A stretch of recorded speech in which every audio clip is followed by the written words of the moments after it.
You guessed it, the Cameron Files. Every Tuesday night, Cameron comes to do his thing right here on KGRA Radio, and we're so proud to have him. So here we go.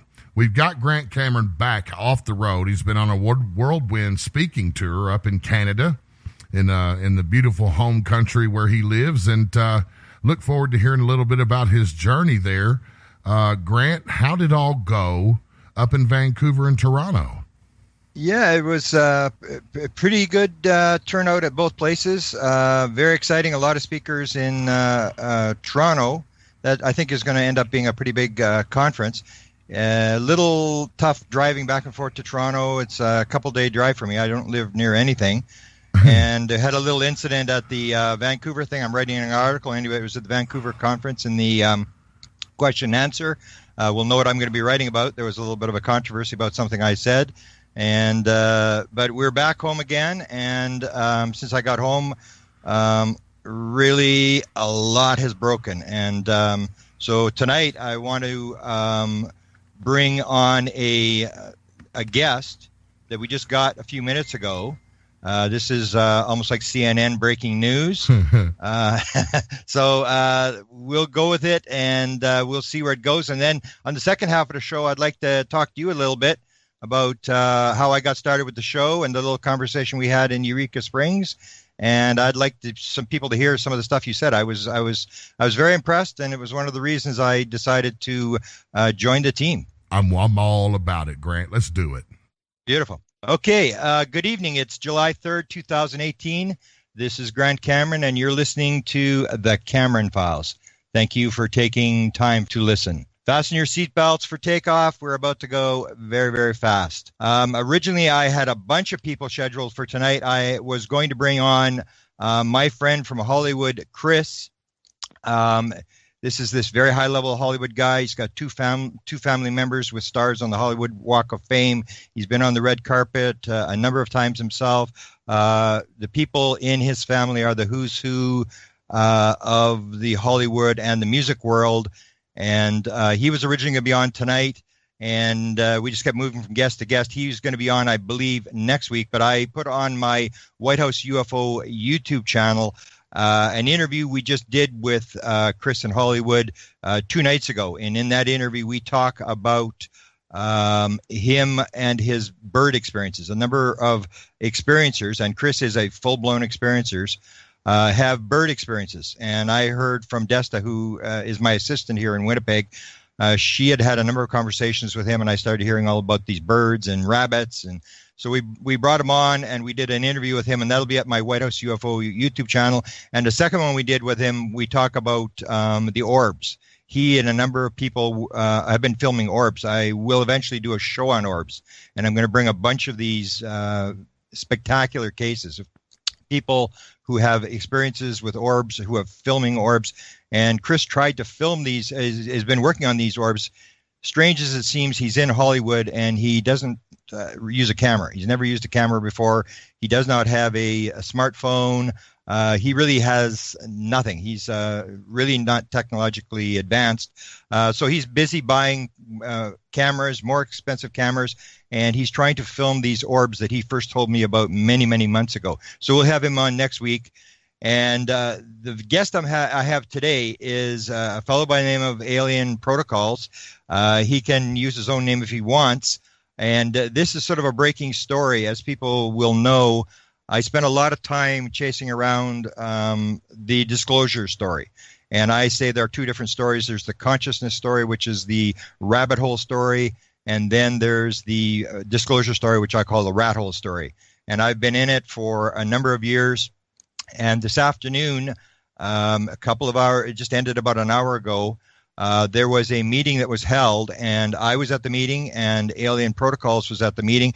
And so I thought I would bring him on here for the first half of the show to basically go through what happened at that meeting. We'll identify who the characters are and what happened. So good evening, Alien Protocols. How are you doing? Not too bad, Grant. Thanks for having me on.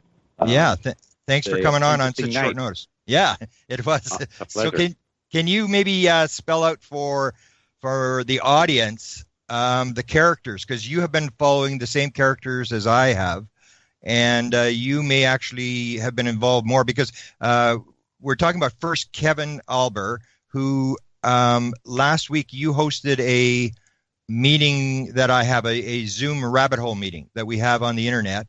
And what we do is we basically, anybody who wants to be on the mailing list, we send them a little invite, and they can come on to a Zoom broadcast where they can turn their video on or off, their audio on or off, and people just get on there and talk. And you are with the host. You're did a wonderful job the first time around, so I let you host it last week.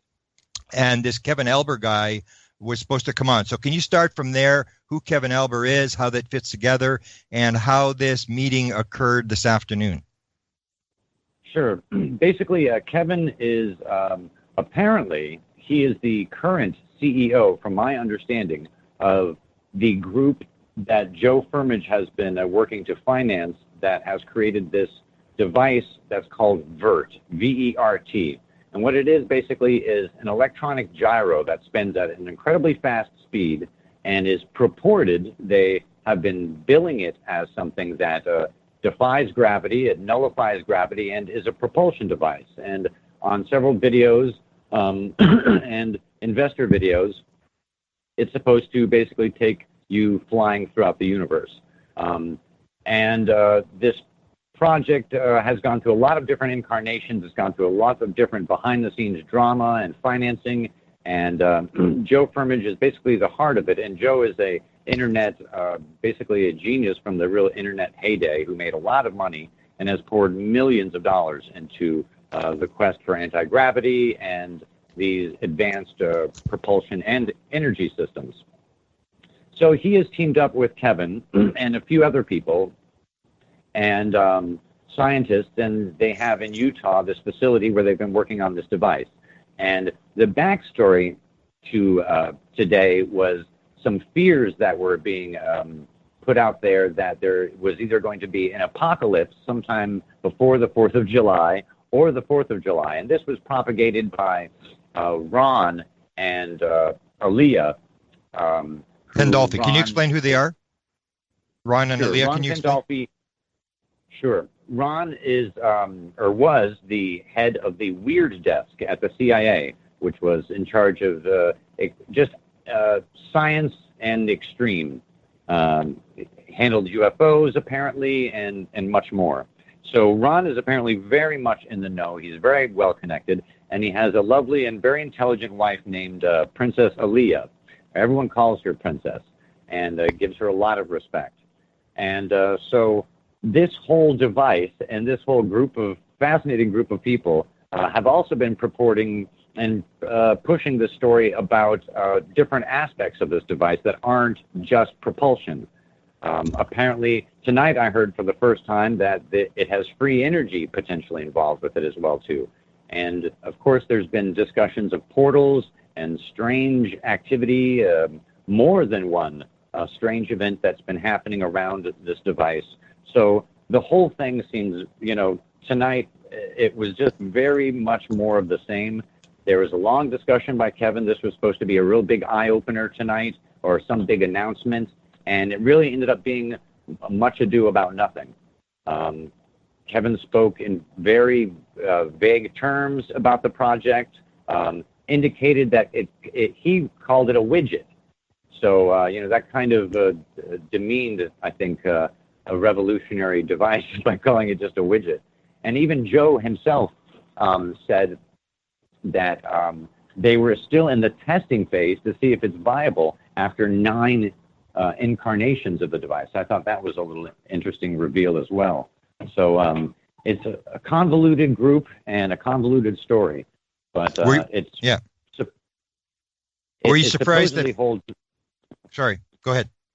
No, well, it supposedly holds the secret to our future, and that's what everyone's been pushing behind the scenes. Ron and Aaliyah and Joe, and of course they want the investors to believe that as well too. That this is revolutionary technology, but it sure doesn't seem that way.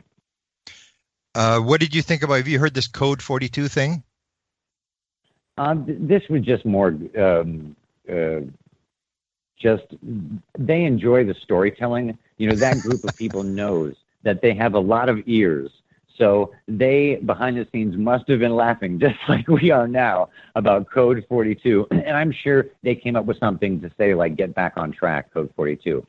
But John Sillicent is who gave Kevin that information while we were in the chat. So listeners know, another gentleman who's involved, John Sillicent, was sending messages to Kevin. And John Sillicent is apparently the head of security for this project, and also a unofficial comedian as well, apparently. And numerous times throughout the live stream, he was saying to Kevin, Code 42, focus, get back to Code 42, or whatever. So I was kind of surprised that they all enjoy storytelling. I found it significant that he even told Joe Firmage. I was kind of surprised. I heard that Joe Firmage might be showing up, and this is probably, I don't know, the first time he's talked for a long time. And he came on, and then Sillicent was giving him the Code 42 to shut up. He says, this is a guy that's put like $100 million into this operation, and this guy. Which of these characters have you interacted with? I've only interacted very briefly with Joe. I've never had personal, for me, I had relations with people who have relations with them. So I know people who've been inside the building there, who've seen testing of the device. And so I've had numerous different kind of accesses to the group. And so from early on, I've known that it is nothing but, fancy gyro that just bucks and prattles around, but doesn't levitate, and no one's sitting on top of it and flying around anywhere. But when you really look at it, if this was a really serious mega enterprise, if this was really going to be something so revolutionary, they would not be doing this tiny little room. They would not be doing these little silly games. They would have a massive, real professional corporate rollout, and they wouldn't have these figures in charge of these positions. They would have a much more serious head of security. They'd have a much more serious CEO. Joe Firmage is very serious, though, and he has, garnered the funds to do this stuff time and time again in the past. So, Joe deserves a lot of respect in this process. He's someone who is trying to revolutionize space travel. It's earnest. He's not a money scammer, or, he doesn't. And just the fact, like you were saying, it's so rare. I was stunned that he came on the air, because he has a very low profile. He's not about fame. He's not about, any of that. He's about success. So you got to, I respect him for that, at least. Yeah, he did. I did put the question through about his vision, and he had this, 1997 or 8? He has this vision from this being that comes into his bedroom, and he seems a little annoyed he's being bothered. And then Firmage said he wants to go to space, and this being says, "Why should we help you?" And Firmage says, "Because I'm willing to die for it." And that's when I think it's U.S. West or whatever the company had, where he basically, this $2.5 billion corporation, he just basically shuts her down and starts doing the whole UFO thing and the propulsion stuff. So I was surprised. But you've had contact with Aaliyah, right? And Ron, because this is the whole deal. Correct. Kevin was supposed to have come on our rabbit hole meeting last Thursday, and he didn't show up. And then he contacted me later, and he said to me, I didn't want to go on in front of those people. I just found out. You never know who's emailing you, whether this is a legit message, all that kind of stuff. And then I just heard from Doug yesterday that this new meeting was on. So you've dealt with Aaliyah and Ron, and Dan. You've dealt with Dan, right? Correct. I've dealt with all of them to a certain degree. Ron, of course, is extremely reclusive. He it is believed he no longer works for the CIA. I don't know where his current employment is, but he's still the holder of many major secrets, and he uses that as to his advantage. And Dan Smith has been his friend for over I think like 30 years. And so for basically 26 years, Dan was telling me that Ron has kind of been giving him half information and half not information.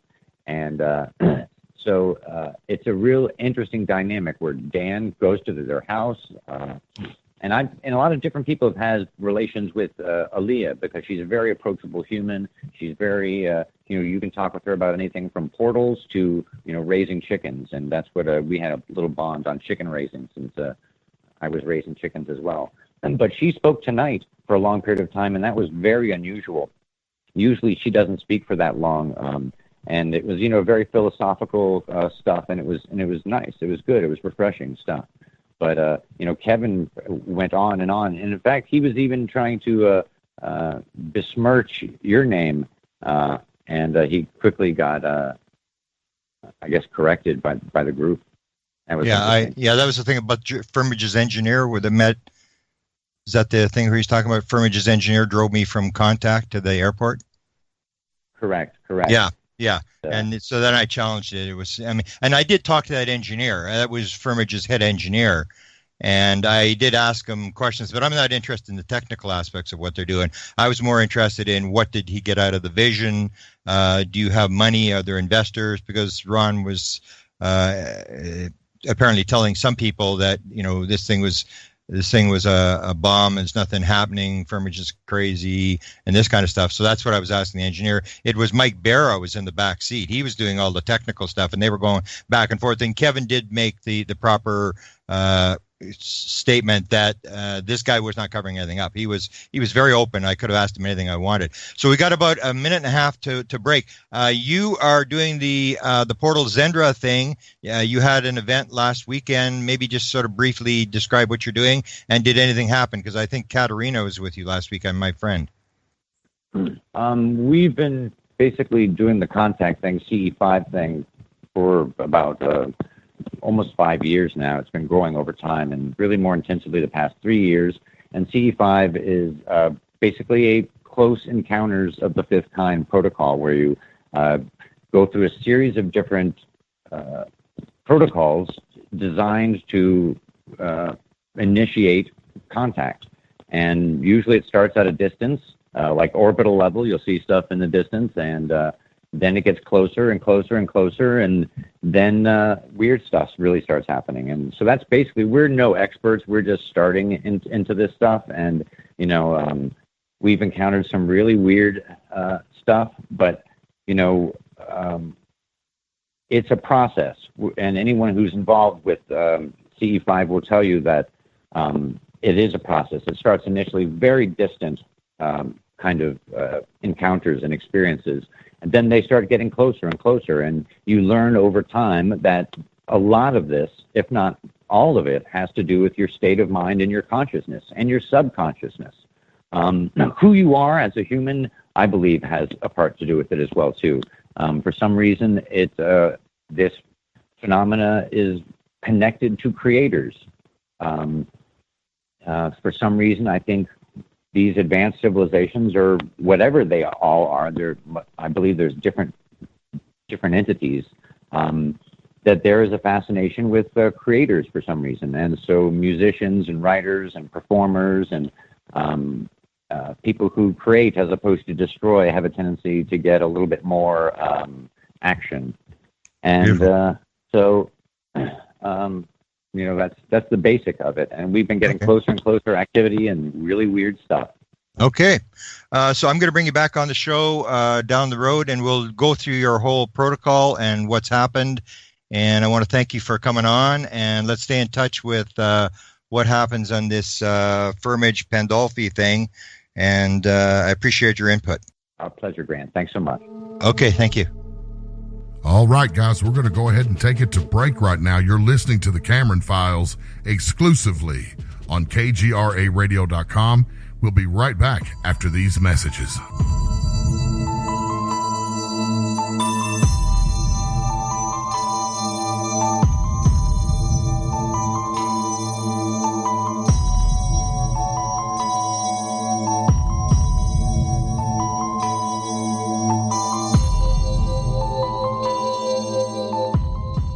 Hi, this is Matt Ray for My Pillow. Look, I'd forgotten what a good night's sleep was like. Then I got a hold of My Pillow. I used to wake up with neck and shoulder pain.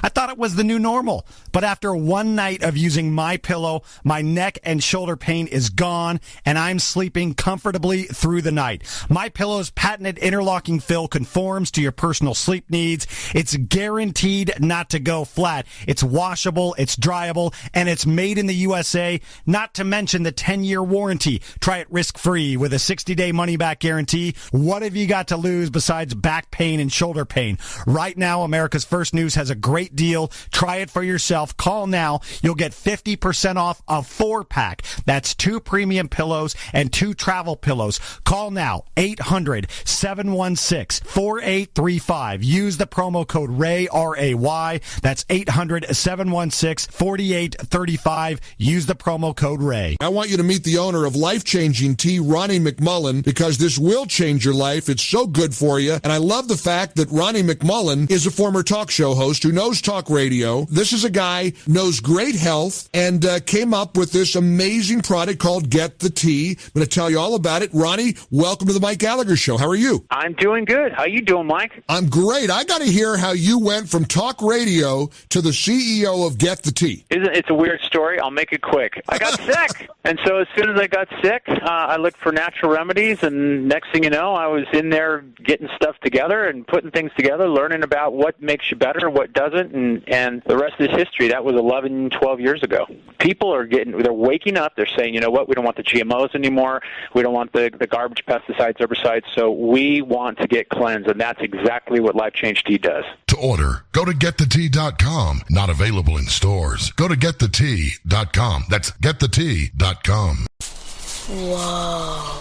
The moment my son saw a redwood tree. It's huge! Is the moment I knew that for him, You can't even see the top of that thing. even the sky has no limit. There are some moments only the forest can inspire. Find yours at discovertheforest.org. Learn about forests near you and discover cool things to do when you go. Your moment is out there. Find it at discovertheforest.org. Brought to you by the U.S. Forest Service and the Ad Council. Now streaming on Amazon Prime, UFO TV presents I Know What I Saw, expanded director's cut. Steven Spielberg says, compelling. Larry King says, this is the real Close Encounters. Apollo 14 astronaut Edgar Mitchell said, I Know What I Saw is the most compelling film on the subject of UFOs to date. I Know What I Saw, expanded director's cut. Now streaming on Amazon Prime. Also available on iTunes and DVD from UFO TV. Your alternative talk radio contact, The Planet, KGRARadio.com.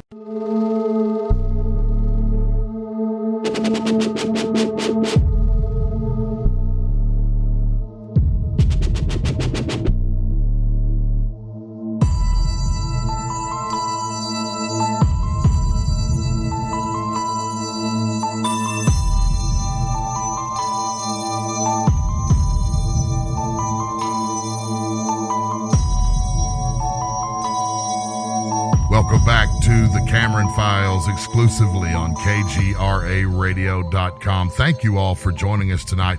Wow, Grant, what a very interesting guest. Last minute, just pop up and you were able to lock him in and get him on the show. Yeah, because there's a couple of us. He said a lot of ears. I'm not sure how many people are listening. On the event, it just was announced, and they only usually put up the address of the event maybe 2 hours before the event takes place. And Pandolfi's wife is running it, but there was only about 16 people in the event room. And it's sort of like one of these inside baseball things where you have to sort of know when this thing's going to take place and be at the right place. And I managed to grab the audio tape off it because I couldn't even stay for the whole thing. But a very bizarre sort of thing. And that's one of the questions I want to ask you. You've been doing this, paranormal radio, UFO stuff for a number of years. What do you think when you see this, like total nonsense like this? These sort of circuses of disclosure, and this is happening, that's happening, sitting in the background. What do you think about all this? Oh, what a good question. Well, you would think that I would have a really nice, slick tongue response for that question, because I get that one all the time. Over 7 years back here producing on the backside of everything, and thousands of hours of interviews and conversations. And, there are times, honestly, where I'm just back in my chair like, wow, I can't believe he or she just said that, or that just came out, or, that kind of thing. And then there's other times where I'm literally jamming pencils in my ears. You got to pull the headphones off, take a deep breath, maybe grab the bottle of water and take a drink. But, sometimes it's more than the strength. Because, I came from an active interest, a hobby. It was a hobby for me for 4 or 5 years. Then it became an active interest where I started physically interviewing and investigating this phenomena. And I did that for, I want to say, better part of 10, 12 years. And then I became involved with MUFON to try to expand my investigative knowledge and, sort of kind of grow my circles and meet some more colleagues and some more like-minded people. And that was a wonderful experience I was there from 2007 until last year when I resigned, and worked with a lot of great people.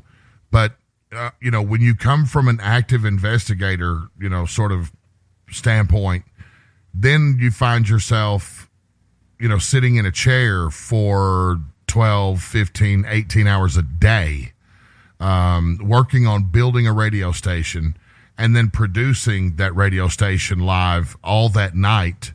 Then you're in the editing booth and you're going back through those files and you're editing and cleaning everything up and getting it loaded up into the servers and all of that.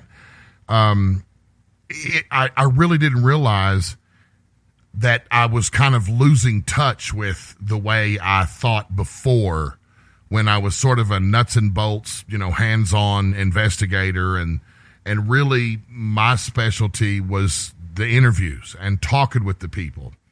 I was not a scientist. I don't come from a scientist background.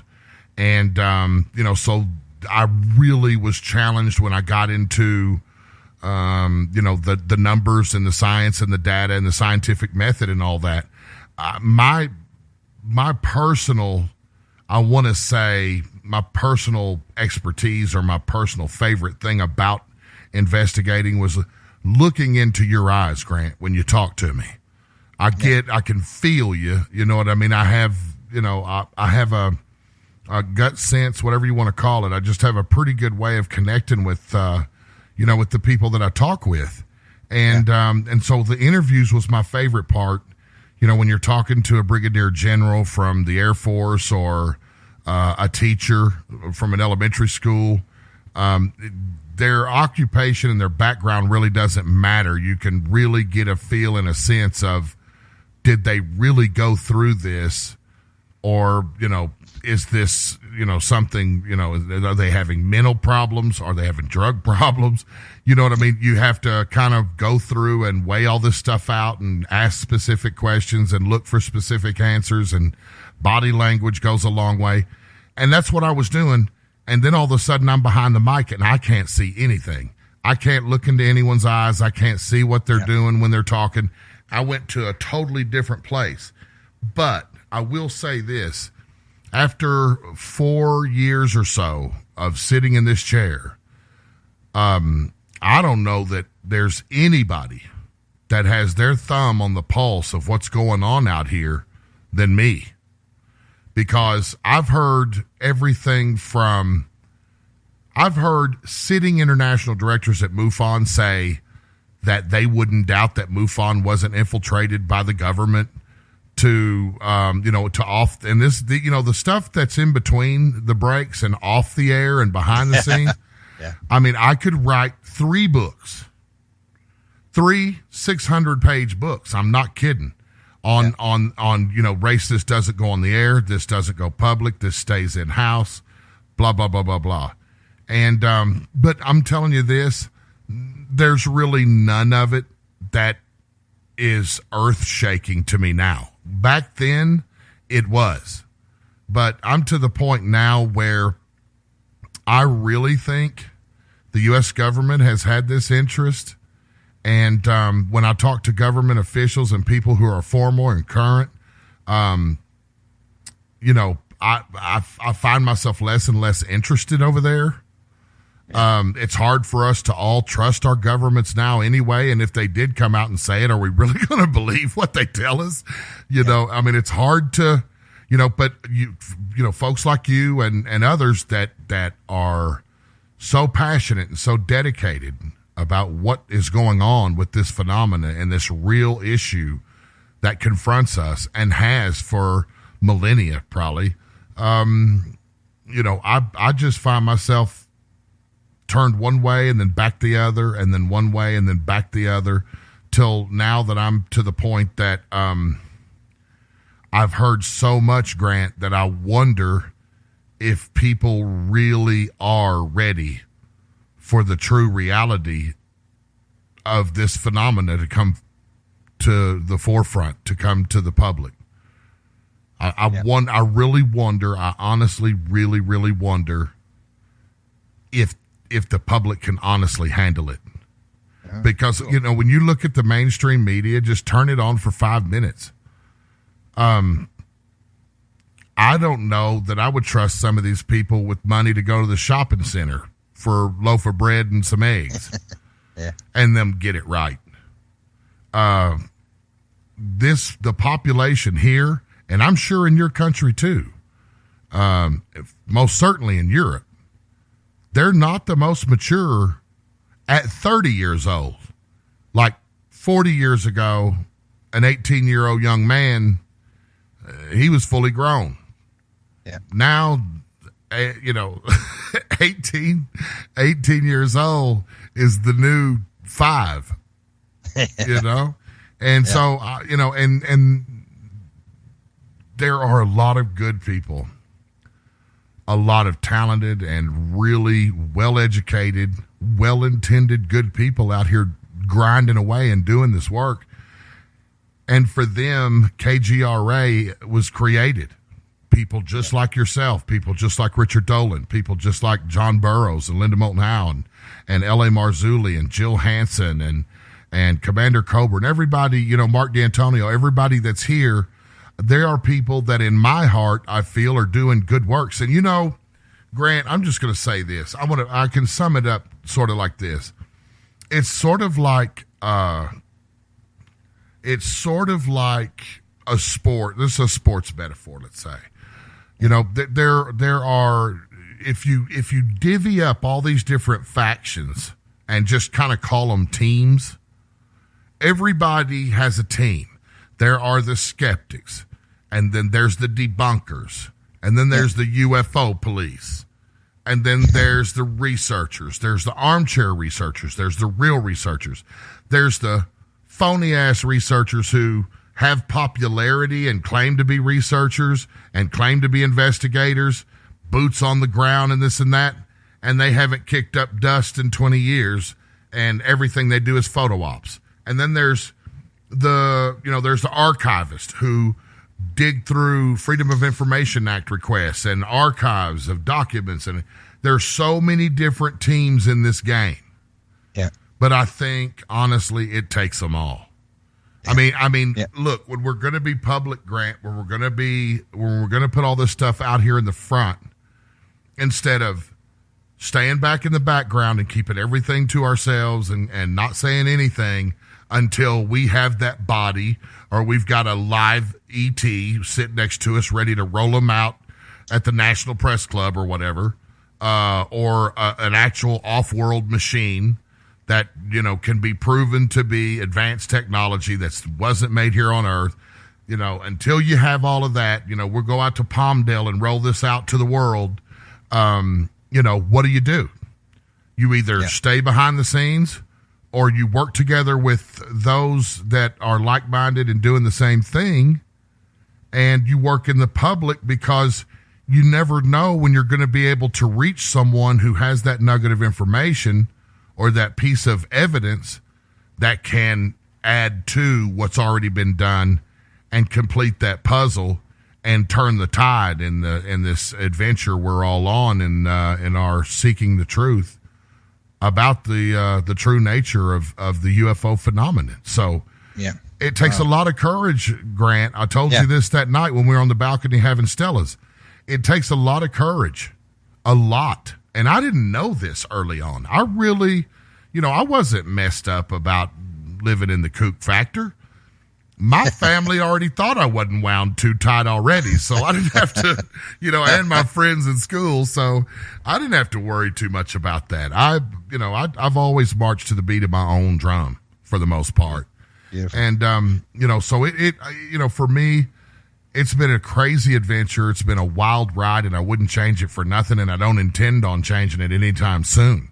There's just been a lot of craziness, a lot of amazing revelations, and a lot of realities that have gone up and down and all around. And now where I sit, I couldn't be more confident. I could not be more confident. And, I hate to say this, because you never want to say never, but I couldn't be more confident that we're close. We're really close. I agree. And I know that there are those, I'm sure Jesse Marcel Jr. probably thought that at times. I'm sure Major Keyhole said that several times. I'm sure Heineck said that. I mean, there are a lot of people that have come before us, Bill Pitts, so many that have lived and died and never saw the truth come to light, that really thought we're close. We're right around the corner from this thing breaking wide open. But I'm going to go ahead and say it. Whether I'm dead tonight, tomorrow, 10 years, 100 years from now, the reality to me seems like we're really, really, really close. I agree. And I've done this for 43 years, and I can say in the last year, 2 years at the most, I mean, everything's completely switched around. It's just bizarre. The one question I wanted to make sure I got you to answer tonight, people may not know how you and Desta conspired to sort of get me to do the show, and then Desta was talking to me, and then we had that conversation you were referring to on the balcony there, that late that night, and you were so honest, you were so open about what this is all about, and you told the story that, I don't know, you maybe have told us 100 times on air, but the story about you working in radio and the guy phones you up with the UFO sighting. Can you tell that story? I was just blown away by that. Yeah, that Desta, God love her. You're referring to your wonderful assistant who, man, what an angel she is. But, I had sat down and talked with her and got to know her a great deal up at Eureka Springs. And I had seen her in photographs with you on social media before. And it was just an honor to get to meet her. She's so bright, she's so intelligent, and so enthusiastic that, I laid it on her. I told her, I said, listen, Grant needs to have his own platform. Instead of doing 45, interviews in a 30-day period, let's just get him his own platform and let him get his information out every week consistently and blah, blah, blah. And I knew she was going to have this long ride home with Grant Cameron and can, really work him over good. So I really gave her all the ammunition, and I guess she did a good job, because when y'all got home, she wrote to me and she said that you were on board but on the balcony, that beautiful balcony view we had of the valley out there on the mountaintop, we sat there and we talked, and I expressed to you how, I got my start, sort of in all this. And that was in the summer of 1990. I was working at an FM rock station back home in Arkansas, and I had a caller that called in just a few moments before I was due to get off work. I was literally waiting on the overnight jock to show up and take over the helm, and I get this call, and this guy says, he's hysterical. He's saying that he's got his eyes locked on this object above him, and that it looked like a giant black submarine in the sky above him. And I said, hold on, calm down. Where are you at? And he said, Race, I'm on Highway 10. I'm at the the Pensacola intersection on my way from Spiro to Fort Smith. And a lot of people out there listening will probably know they've heard Spiro, Oklahoma before, because that's where those big Indian burial mounds are, where there was supposedly like a 9-foot skeleton taken from there. But that's right where he was by. And but anyway, I was like, I know where that is. So I said, hold on. And I put him on hold, and I ran out of the back of the radio station. And like I explained that night, the radio station is perched right up on a nice big plateau. And, Fort Smith's in a valley between two national forest ranges, mountains to the north, mountains to the south, and it's prairie east and west. And he was down to the south of us, and I knew, perched up on that plateau where we were, that I could see down in that direction. And he had said that it was this big black submarine with a bright white light on the front of it.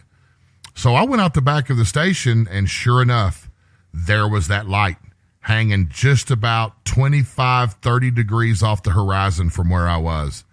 And I could see it just like I could reach out and touch it. Matter of fact, like I explained to you and Destin, everybody that night, and Adnan, I could see the light on the trees beneath it, on the foliage, on the ground underneath it. Wow. And but I couldn't see what it was attached to. I sort of compared it to the light of an arc welder, like an arc, like when you arc off and start to weld with a rod, and you hit that metal and it makes that real bright white blue light. That's what it was like, but it wasn't flickering. It was constant. It was just as steady and as level and from right to left, just right across the horizon. And I was mesmerized by it. I mean, I was like, what in the hell could that thing be? Totally forgot that I was running a radio station. Completely forgot that, these songs only last a few minutes. This was long before, computers and how they program stuff and can run song after song after song and then sit there and, and play Nintendo or whatever. We had to play every song. We engineered the board and we did the on-air personality stuff. So I ran back in, almost killed myself. I ran, you've probably seen in a lot of TV shows or comedies where someone runs into a sliding glass door. Well, I did it. I sure did it. I thought that I had left it open when I came out the back, and I had actually shut it, and because mosquitoes in the summer. But I had actually shut it, but I was running back in, and it was dark, and I just slammed into that. I don't know how I didn't bust it.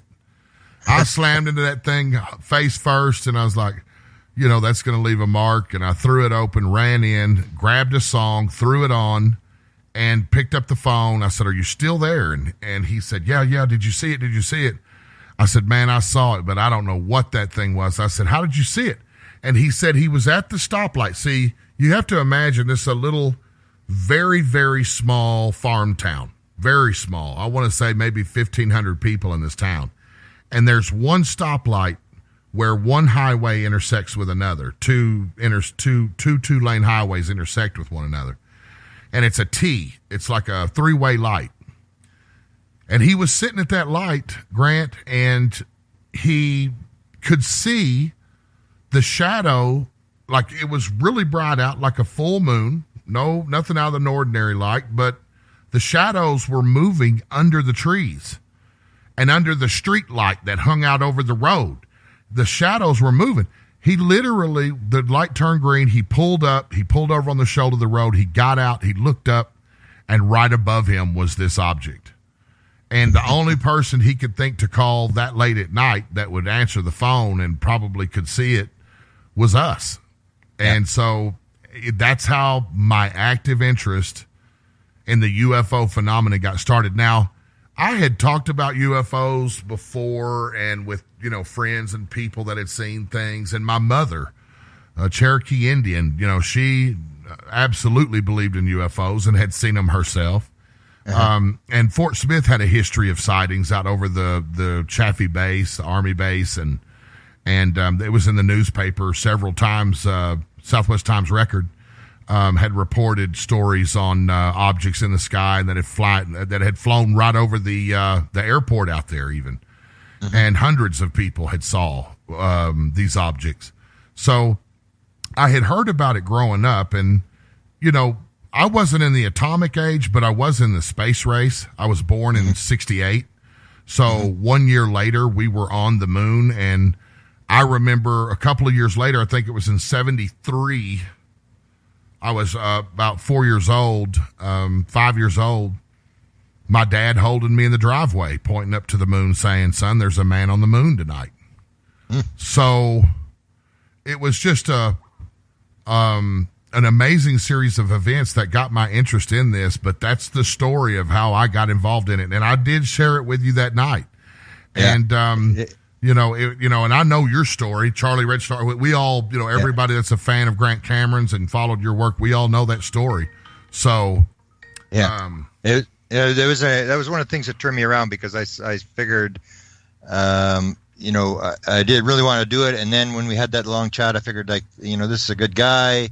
His heart's in the right place. And so I decided to do it. So I've got Desta who pushed me. And when we were at Eureka Springs, you bought lunch for a bunch of people. You took us up to the top of the hotel there. It's supposed to be haunted. And we were sitting up there, and your wife was around, and you said you spent, 15 to 18 hours a day in the studio, and your wife was around, and there was a lot of huggy-kissy stuff going on, and I thought, man, has this guy got support? So maybe talk to me a little bit about your wife. She seems to really support you in all this.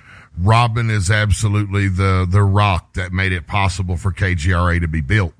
She had a good career with Walgreens, and she worked with Walgreens for, many, many years, but she had basically paid the light bill, paid the water bill, paid the gas bill, paid the internet bill. While I sat back there in that studio we built, when we sent my son off to college, we had an extra room, and that's the room that we built KGRA Studios in. And, but she has gone to every investigation just about that I've ever done. She's been right there by my side. She supports me no matter what. And when I told her that I was ready to pack up and move KGRA home offices to make it a legitimate business where we have our own building and everything, and offices and sales and studios and TV and everything, without hesitation, she said, let's do it. And so we literally, this past year, we packed up our whole life from Arkansas and moved out here to Utah, to continue KGRA's legacy, to keep building it, to make it exactly what we always dreamed it could be. And we're closer now than ever.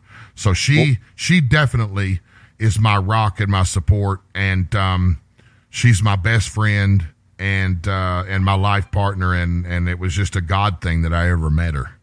Yeah. It was very, very impressive to see, being an outsider and watching how you two, when you're around each other. Why did you go to Utah? Well, one of the founders of KGRA, Warren Brager, he was really instrumental in helping us get going early on, and that's where he's from. He's from up here in Ogden, and he was there back in the early days when we very first started. He was a founder with me, and he went off. He had been starting brick and mortar businesses back home here at the same time we started KGRA. And so he really found himself overwhelmed. There was some zoning changes. He had to move some businesses, and, the business world, how it goes.